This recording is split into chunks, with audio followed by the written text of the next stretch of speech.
Hey guys, we're going to take a look at editing your music tracks once you have them in your playlist. So this is a typical playlist. I'm going to click on one of the audio tracks here on the pencil and then click edit.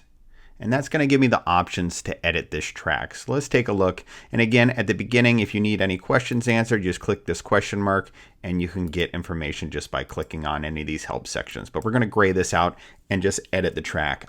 So up in this upper section right here, well, here's renaming the track right now, but let's not worry about that. We don't need to do that. Let's dive into here where the waveform is. Now this is where you can preview the track. And you can go all the way back to the beginning of the track just by clicking that. Now, when it's time, you can edit this track instead of bringing it into an external editor like GarageBand or Audacity or something similar. You can edit the track right here in App Non-Destructive. So the way to do that is just hit Edit Track, and these blue handlebars appear, and you can trim the track. So if you wanted to start a little bit later, maybe after this crescendo is done here, and then if you wanted to trim, and you can see you've just trimmed off 1 minute and 20 seconds, and there's 1 minute remaining. If you just want to trim it up at the end here, making it even 1 minute, you can do that. And let's say you want the track to fade in. So you go to Edit Fades, and I want this whole section right here to fade in over a period of, it looks like 22 seconds. And it's going to fade out to in about 5 seconds. So you can preview this track and see how it's going to play and how it's going to sound.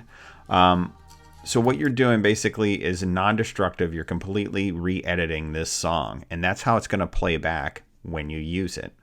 So like I said, you can edit fades, you can edit the track, but when you do these edits, it basically makes the track just like it was a totally new track, and that's what you're working with. You can always reset it to defaults and get back to the original track, but if you leave it like this, you have a completely brand new track to work with, which is great.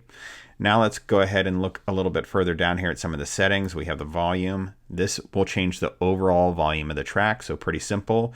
If it's running a little hot, you can bring it down, or if you want it for a volunteer routine and you want it kind of an underbed, you can bring it all the way down to 20. So this is the volume as if you would edit it in another program and re-import it. So this right here is the triggered fade time. So there's a command on the remote which is fast forward, and that will fade out the current playing track and then queue up the next one. So we're gonna make by default that's 3 seconds that action when you play a track and you fade out and wait for the next one. But we can change that to maybe 6 seconds it's gonna take to fade out.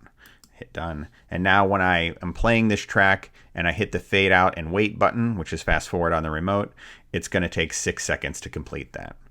And now this next one would be autoplay. It just means as soon as this track comes to the playhead, which means it comes center, it will just start playing. So you'll use this appropriately as you need for your playlist and your shows.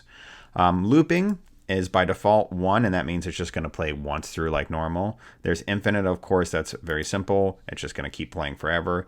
And let's just set it to 3 and discuss a little bit about loops here in the fades. So when it's looping 3 times and you've edited and added some fades here, what it's going to do is it's going to enter the track, it's going to perform this fade up, and then it's going to stay full volume and not execute this fade out, and come back at full volume for the second loop. And then on the third loop, it's going to come out at full volume and then use this fade out right here. So the fade outs get bookend with however many loops you have. So if you have 5 loops and you hit done, it'll fade in for the first one and then just loop full volume for 4. And on the last loop, it'll play full volume and then fade out at the end. And that's how to use loops.